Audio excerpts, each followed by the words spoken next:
All right, and welcome back to Saturday Night Chit Chat with FreeKBASS, and super excited, honored, and just got so many questions for this next gentleman here tonight. And everybody, please welcome the amazing Mr. Michael League from lots of things, including the amazing Snarky puppy. How you doing today, Michael?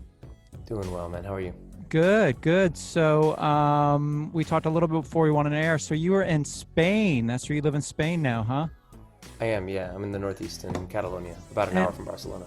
And how long have you been there for a bit now? Or I mean, were you there like full-fledged pandemic time, like through this last 14 months? Because that's usually my first question, what you've been doing for the last 14 months. And I was wondering if you were there during all this craziness. Yeah, I was definitely in Spain for the whole thing. Yeah, I mean, I was in the south at my girlfriend's like shoebox apartment in Cadiz when the whole thing hit, because obviously we didn't know how long it was going to last. Of course. They were saying it'd be a couple weeks, and right. That was, a year and a half ago. But and it hit Spain for if I remember right, it's been a while, but it hit Spain kind of before it hit the States, didn't it? Way before. Yeah, that's what I thought. Yeah. We had a really intense lockdown. I mean, it was, I think, 43 days in which children were not even allowed to leave the house. So you can imagine what it was like to live in, Barcelona city center with 5 kids in an apartment and sure. But we weren't allowed to leave the house except for once a week to do groceries or to go to the pharmacy. So yeah. It was definitely intense, but we made the most of it. We had a great time, and just how it is. I mean, as a musician, you get into your rhythm of, right, of course, whatever, being on the road, doing whatever, and obviously COVID just stopped the rhythm. So yeah, I think a lot of us figured out how to be human beings, maybe, and instead of machines. Yeah, well, and being, obviously being a human being was one of them, and obviously paying attention to your family, which is kind of the common theme with so many musicians when I ask this question too. But were you also like on the creative side of things during that whole time? What were you doing to, kind of keeping your mind and your creative mind at least occupied?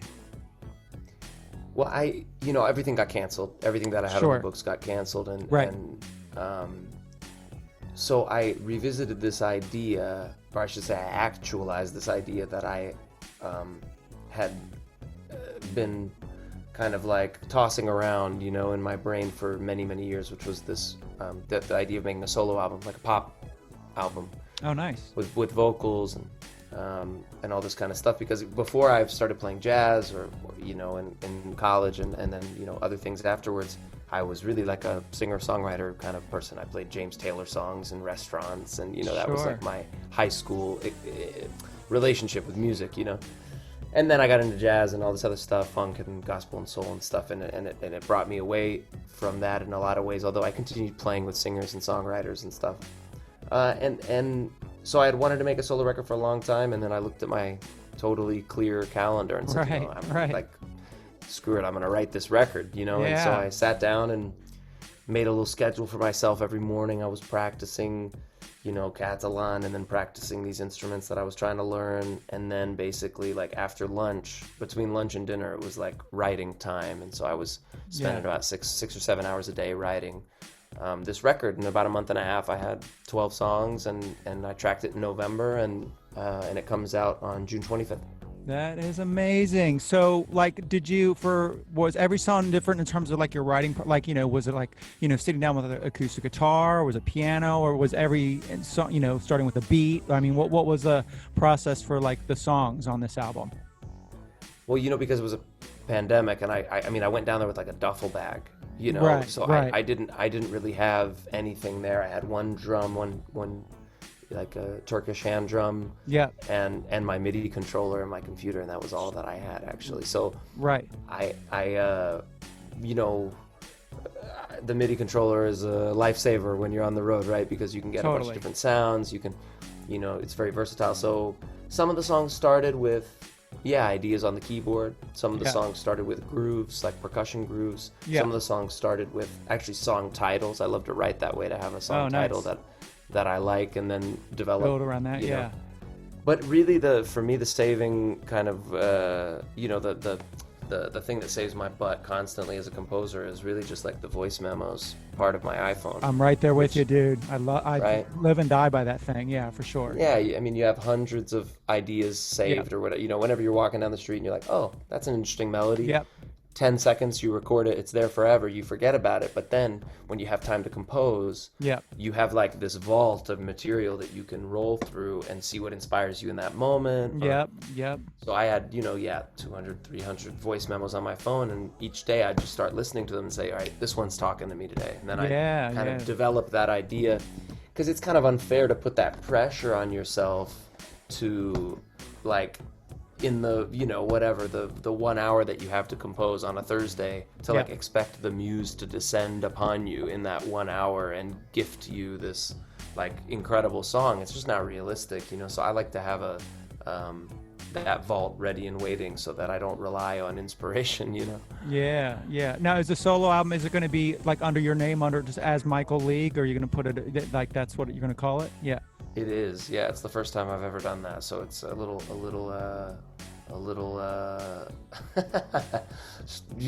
strange for me. But Yeah, that's great. That's great. And is there a title for it, or just since it's your first one, you're just going with just your name for now? No, it's called So Many Me. So Many Me. That's great. That's Yeah. good. And then obviously it'll be available at all the normal places that streaming platforms, all the normal shot places. That's great. Exactly. Yeah. So you started, obviously known, mostly as being a bass player, but you started as a guitar player. Is that right? Did I read that? Was that kind of your first thing? Yeah. Mm-hmm. And then when you were like a kid, I guess, what we're talking like 8, 9, 10 years old in that range, or a little bit older? No, I started guitar late and bass later. So I started guitar at like 13 or 14, and then I switched to bass when I was like turning 18. Oh, okay. So I started really late. Yeah, I was like I was a senior in high school, and my high school jazz band had 3 guitar players and no bass player. So I drew the shortest straw. Right. So they had like an old Squire jazz bass sitting in the marching band uniform closet, and they let me borrow it for the year, and then I just like fell in love with the instrument.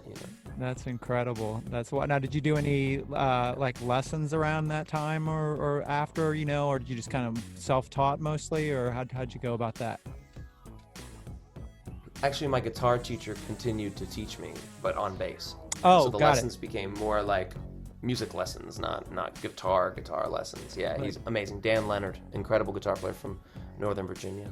Oh, nice. That's incredible. And then you talk so much about songwriting, which is such a big, everybody I interview on the show, especially on the bass side of stuff, that's such a huge thing. I mean, I love all the fancy stuff and getting crazy, and that's all cool, but it's like it really always boils down to the song. So I always wonder, like, were you that love affair you were kind of having with the bass and being an instrumentalist, were you kind of having that simultaneous love affair with songs and songwriting too at that time, or was that more of a later occurrence for you in terms of writing? No, for me it's always been song. Yeah. And then I felt like I didn't really fit in so much at jazz school, because obviously that, like, 19-year-old kids learning jazz, it's like the focus is not on the song. The focus is on like improvisation and stretching and trying to like explore, which is beautiful. It's a beautiful impulse, but I always felt kind of like the pop kid or whatever, like at the jazz school. So for me, it's always number one. I mean, including on jazz records. Totally. I love jazz records with great songs. I mean, that's from which all things flow, right? It's the point from which all things flow, and so it's that's always been number one in my brain, is the song.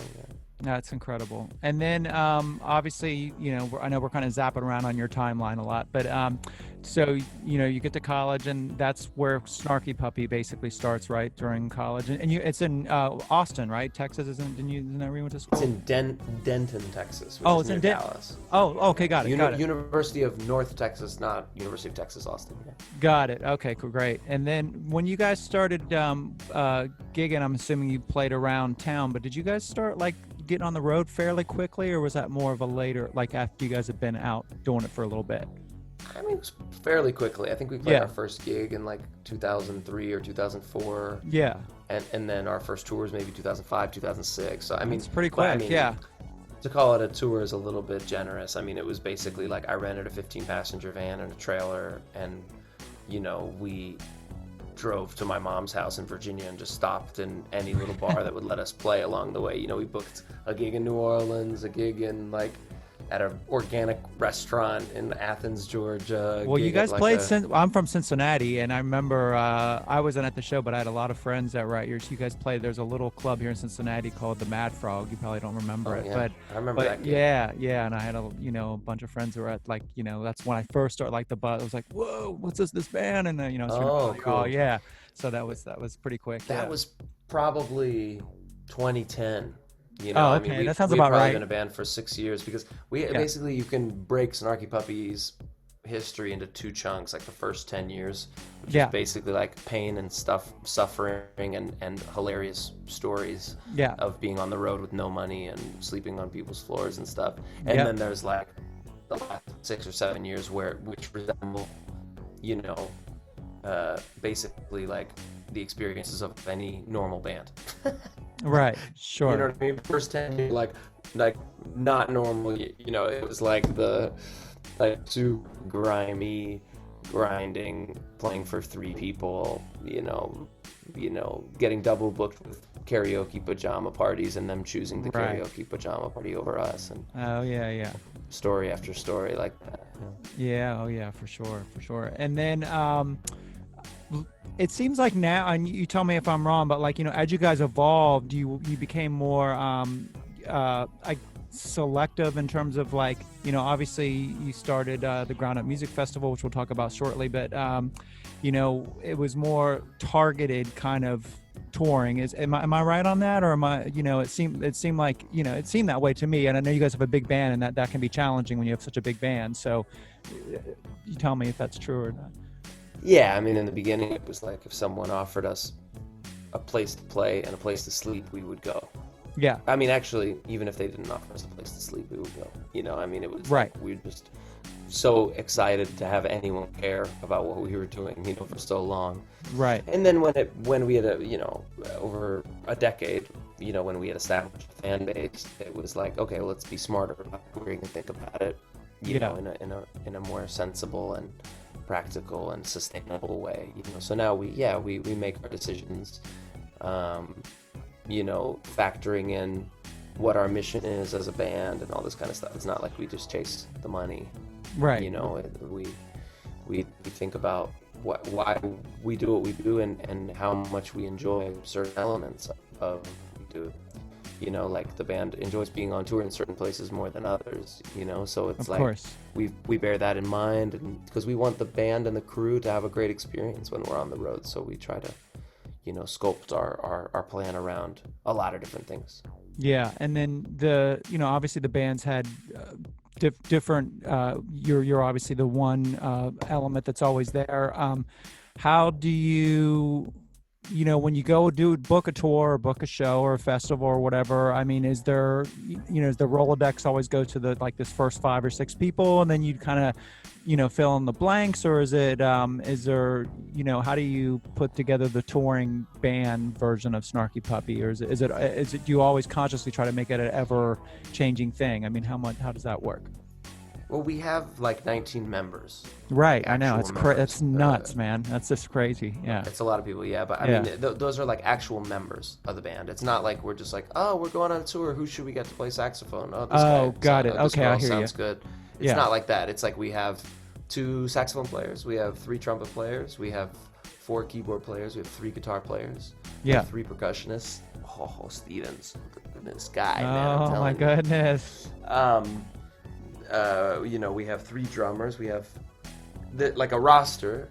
Sure. I think of it like a sports team, Yeah. But instead of having like your starters and your bench, we don't have that. It's like we distribute the gigs evenly among the band members, we look at the year ahead and we say, okay, let's give a third of the gigs to this person, a third to this person, and a third to this person or something.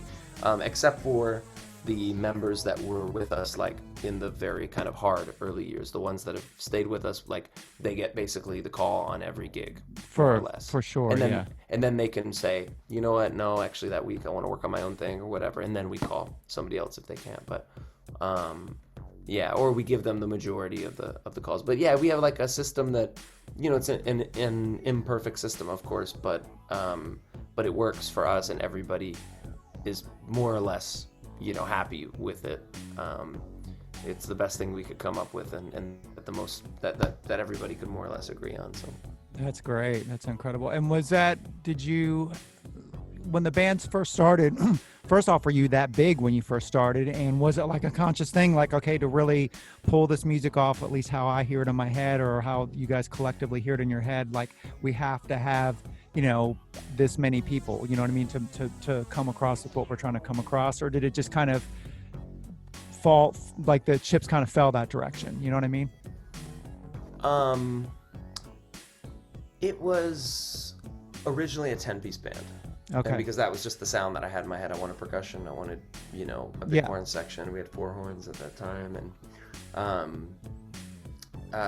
that was just kind of like, that was the sound in my head, so that's what we did. And then the band shrunk to like 7 at a certain point during the kind of tougher touring years, sure, you know, just so that we could survive. Yeah. And then when it finally started becoming sustainable, then we increased the number of members. Yeah. Nice. I mean, it's almost like, you know, harken back, you know, like Count Basie's band, or, you know what I mean, Duke Ellington, and it's kind of got, you know, a modern element of that, you know, which is fantastic that's happening now, you know. Yeah, I mean, I like that idea of, you know, the Ellington thing, especially, of like writing for the band members. Yeah. You know, they call it the Ellington effect. You know, the idea of like, I'm not writing a trumpet part, I'm writing a part for Jay Jennings. Oh, that's Mike great. Masmaher or whatever. Yeah. You know, and thinking about the music in that kind of way is very interesting and empowering and inspiring, and it opens doors. Would Ellington do, like, you know, individual member, like say, okay, I know this guy plays this way, so I should probably cater it this kind of way, like in his writing style? Yeah, basically, he wouldn't put the name of the instrument on the part. He would put the name of the player on the part. Oh, wow. And he would write that way. You know, he'd say, okay, my drummer is great at this, so I'm going to write a song for him, featuring him in that thing that he does well. Wow, that's great. I love that. Yeah, which is cool to associate, you know, to have associations there between the music, the composition process, and the musicians. I love that. So let's zap ahead a little bit here, Michael, and then with Ground Up Records, I'm assuming that, you know, you wanted to start a label to release Snarky Puppies and other, you know, members first, and then it kind of grew out of there. You know, is that kind of the impetus for it? It actually started it started because we had been on Rope-A-Dope Records. Yeah, that's right. I released a record with them. They're great. Yeah, they're great. Yeah, from Philly, Lewis. Yeah. Lewis is awesome. We had released a record or two with them, one record with them. And at a certain point, I asked about starting a sub-label, and that's how Ground Up started. Oh, nice. And the reason, like the impetus, was basically that Snarky Puppy was growing its fan base. And we felt a little bad or felt weird that we were starting to play for people, but then there's all these amazing musicians in New York that were friends of ours that like didn't really have audiences. Yeah. You know, and so we said, man, like, how can we share our audience, basically? How can we put these artists in front of our audience? Yeah. And so for me, a label was kind of like the logical next step and logical solution to that problem. So that's basically what Ground Up started as, with the idea of helping people who really wanted to hear original, creative, new music, to help connect them with that music and with those musicians. Yeah. So yeah, you know, we would bring those bands on. We still do. You know, our opening acts are almost always, you know, artists on our label. things like that. And Was that the idea behind and the Ground then Up Music Festival too, in terms of like, exposing exactly. the same thing? Yeah. Exactly. Yeah, Yeah. exactly. So after, years of releasing albums, we left Rope-A-Dope and we partnered with Universal for 3 years, Mm-hmm. which is like the, way on a different end of the spectrum. Sure. And then after Universal, we went completely independent, which we are still today. So we've been that way for 3 or 4 years. So that's like the as far as you can go from Universal. So we've really kind of experienced the whole gamut.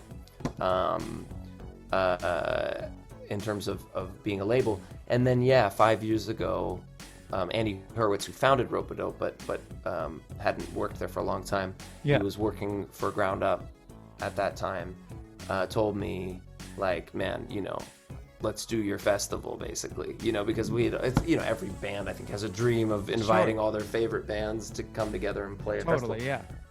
And I was like, man, we're not ready for that. We don't have the money. We don't have, he said, we're making it happen. I don't care. Like, we're going to make ourselves ready. And so I said, okay, cool. So we started this festival in Miami Beach on the beach. And the idea is that like, you can see the same names at 40 festivals a year, right? Like the world doesn't need another festival that hires the same names, So the idea of this festival is like, to present bands and artists that you don't know, but that you will leave obsessed with, basically. Yeah. And so we're trying to cultivate that kind of audience that comes not to see their favorite band, but that comes to see their new favorite band. Why did you guys choose? Why Florida? Like, why Miami? Just because of weather? Or was that the predominant reason, or was there a reason why you chose that part of the country? Because the festival director, Paul Lair, is from Miami and lives there and has great connections with the city to help us with resources. Oh, nice. And also because most festivals happen during the summer and like spring and like nice weather. Yeah. And Miami Beach has nice weather all year. So we said, let's do the festival in February so that people from New York, people from Minnesota, from Chicago who are dying in the snow, like have an excuse to get out and hang out on a beach in 72-degree weather and check out bands for 3 days. And so it kind of all lined up in that way. Miami was definitely not my first choice because I don't associate it with music. Sure.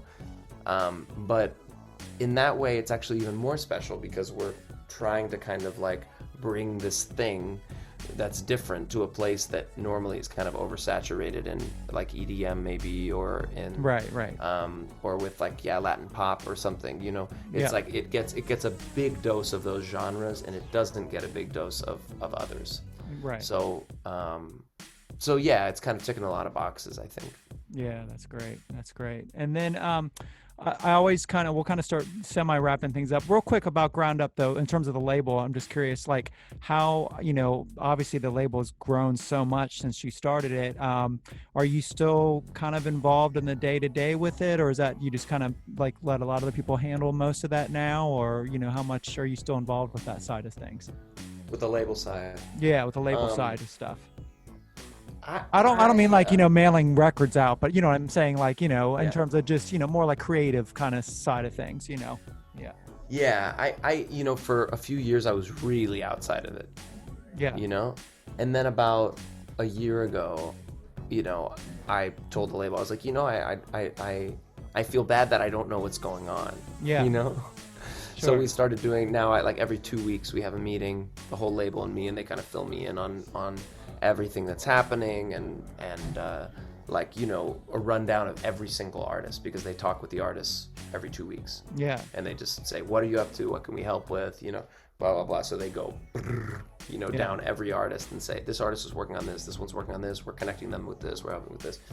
And that's great, because then I feel like at least I know what's happening. And yeah, for sure, sometimes I'll have an idea or pitch something in, or they'll want to know what my thoughts are on something. And basically at this point it's that and I'm doing A&R. I pick the artists that release on the label, but at the same time I'm not like the final word. It's like I tell the label I really see this artist on Ground Up, and then they talk about it and they determine whether it's the right move for us or whatever. But yeah. That's how it works now. That's great. Okay, so this is this question's this show started basically in March of 2020, so right when this crazy pandemic started, and so the answer to this question has evolved quite a bit, and obviously live shows are happening now, but just in general, like fall of 2021 into 2022. Where do you see from, your gut and also from talking to everybody, in the industry, the live music, especially not so much, festivals, we can kind of start wrapping our heads around those because they're outside, but like say more like, touring in terms of like clubs, 300 to 1,000 seater clubs. Where do you see that? I know you've been in Spain, so I don't know how if you still, know what's kind of happening in the States. I'm sure you do, but like, what's your gut on that? What do you, are we ever going to get back to that kind of normalcy again, or are we in just a whole new dimension here? What's your vibe on it?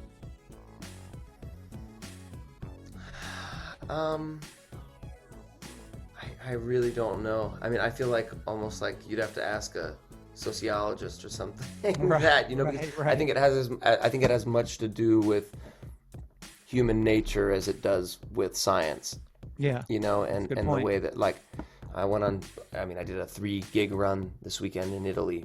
Yeah. With a quartet, and it was weird for me. I gotta say, indoors or outdoors or both? Both. Both. Okay. And it was definitely strange. Yeah. I loved it. I loved it. And obviously the audiences are so hungry for music now. Yes. So. Yeah. But it's weird, going to get a test every 2 days. Because the vaccines are rolling out very slowly in Europe. Oh, so okay. We're not where the U.S. is. Yeah. But in this moment, it's like I'd imagine that a lot of people have anxiety about standing in a crowd of 10,000 people that they don't know, even maybe knowing that most people are vaccinated or that they're vaccinated. Yeah.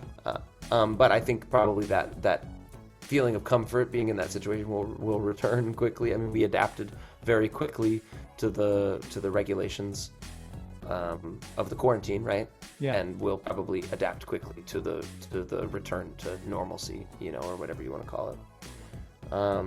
But personally speaking, I definitely have a little bit of anxiety about it. I think about being on a tour bus with 20 people and then shaking a bunch of hands and people, hundreds of new people every day, and yeah. And I think maybe I'll adapt to that quickly again. But also beyond that, it's kind of like, this isn't the question you asked, but also it's kind of like, wow, man, do I really want the same rhythm of my life that I had for the 15 years before this pandemic? Like, I've been sleeping 8 hours a night in the same bed. I've been cooking. I've been like, it's a different thing, and I think maybe it's made a lot of us think about what we really need to do as musicians to survive versus what we thought we needed to do. And I don't know, that decision about opening up venues and letting people flood in and stuff, I feel like it just depends on the culture. Yeah.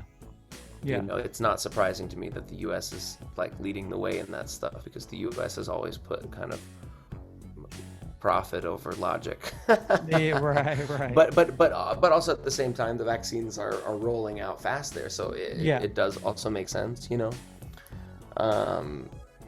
But yeah, to be honest, I couldn't tell you. If I had to really put a safe bet on it, I would say spring 2022, we could be looking at like more or less 2019 kind of vibe, yeah, that's where it feels like to me too, both on whatever level, even like the big people, like the Live Nations and all those kinds. It seems like that's kind of where they're putting most of their focus there too as well. So we're starting to get over here in the States, which I'm sure you guys all over there too as well, the conversation about you know, if you have to prove if you're vaccinated or not before you go into a venue, you know, especially bigger venue, you know, I think Madison Square Garden, you know, in New York, you have to, you know, show something. I think it's like a thing on your phone or something like that. And then there's conversation about, well, can you get those things faked? And then, you know, oh, you know, who knows, such a different world. The one real cool thing, I'll leave you this before we finish.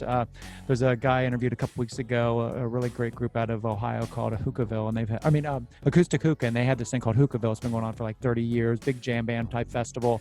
And they did their first one, you know, post-pandemic, I guess about a month or so ago, and they did the like so many people did, the pod things where you would buy pods, you know. And they said they were so successful that they said even when things do get totally back to normal, people loved having that little space, you know. So they said they're going to actually have that as part of the ticket, you know, like, you know, almost like buying box seats at a football game or whatever, you know what I mean? Like that, you know, hey, meet my pods, you know, M35, meet me at, you know, 10 o'clock in my pod and M35 or whatever. I mean, not the whole festival, but they're going to keep that. Wow. And I went to a friend of mine's show in Cincinnati, Turquoise played here, and awesome. Yeah, and they did the pod thing too. This is an outdoor venue, of course, and you know, I'm a little weird about I'm a little, you know, introverted, like a lot of us musicians are anyway, about being in crowds anyway, and especially with the pandemic. And so we got a little pod thing, and it was like, I loved it, you know, stretching out, have my little room. So I'm That's like, awesome. I always want this, no matter what the deal is, you know. So we'll see, you know. Well, I think that you know, you raised an interesting point about what things will stay post-pandemic. You know, that and I think obviously Zoom, right? Zoom meetings, sure. like this is a thing that's definitely going to stick around. Totally. You know? Yeah. But another thing that was very interesting that got sent my way was an email from my production manager, Rosanna Friedman, in the UK, that one of her friends who's disabled sent her an email saying like, hey, the world's going back to normal, but for us disabled people, like, this has been the first time in our lives that we've actually been on common ground with Wow, that's fascinating. with the rest of the audience. That we've been really on the same plane of experience, right? That's incredible. We're all sitting at home watching something on a screen versus like Right. this experience of not, you know, people who have really restricted mobility can't even go to shows. You know? So when you know, when FREEKBASS plays in your town, they're at home, you know, watching Netflix. Right. You know, and during the pandemic, they were able to watch you play. You know, and what she was saying is like, please don't forget about people who, not only handicapped people, but just people who don't have access for whatever reason to be presential in concerts, you know, to be physically there. And so I hope that that's a thing that people consider, and that we all, you know, think about, wow, if we have the ability to stream, like, let's stream. Yeah. It's not a substitute for live, it's a supplement, you know? Yeah, supplement, that's a great word for it too, yes, yeah. So I hope that continues also, you know, because also a lot of us, maybe as much as like the stage and the theater is a sacred, you know, temple, you know, thinking about all those things we were just talking about, you know, if people have anxiety about going back out again, or if they have restricted mobility, or if simply they want to be with their whole family and not, you know, I don't know, in a room breathing in smoke or something, which happens not in the US anymore, but in other places. Yeah. It's like, you know, let's keep those options open. Let's not treat, you know, 2022 like 2019. You know, let's treat it like a smart 2022, like a you know, 2 years better informed 2022. And I really, for me, that's an inspiring idea, and I really loved that message that was sent. That's an incredible message, and that's a great message for us to end on. And man, again, I can't thank you so much for being here. I'm so excited about your solo album. Everybody, please grab that. I mean, you know, songwriting, I get geeked. I mean, I'm like, I just love song. I don't care if it's country, funk, you know, it's just like a great song's a great song. It doesn't matter. And that's like, that gets, the older I get, the more excited like you hear us, like so many songs, you're like, how did I not think of that? You know, especially the real simple ones. You're like, why didn't I think of that? You know, when you know, writing is, you know, it's like, it's such a weird thing, you know, you go through. It's very, very other dimensional. So, all right, well, you know, good luck with everything. And, you know, do you have anything like tentatively booked in the States with you at all, or Snarky Puppy or anything yet, or is that still kind of on the horizon? I mean, I don't see my project really doing the live thing. It's never been a goal. I mean, if it comes along, if some opportunity that's interesting comes along, I'll definitely for sure entertain it. But Snarky Puppy, yeah, is doing a Texas tour. We're doing a West Coast tour in the fall. Yeah. My other band, Bocante, is going out for 3 weeks. So that's in Europe in July. Actually, we're starting in a couple weeks. Snarky Puppy's making a new record, a live record. We're going to do the live in studio thing with audience again, which we haven't done in 5 or 6 years. Nice. In Texas, we're going to do that in Dallas, so we'll have, you know, be selling tickets for that.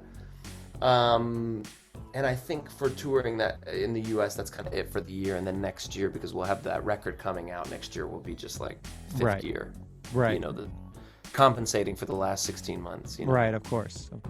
Well, fantastic, man. Well, thank you. And it's you know, you are one of those guys that inspires us all as musicians to push forward, man. And super happy with everything you got going on, and can't wait to hear that album. And just stay safe out there so you can keep bringing us incredible music. All right.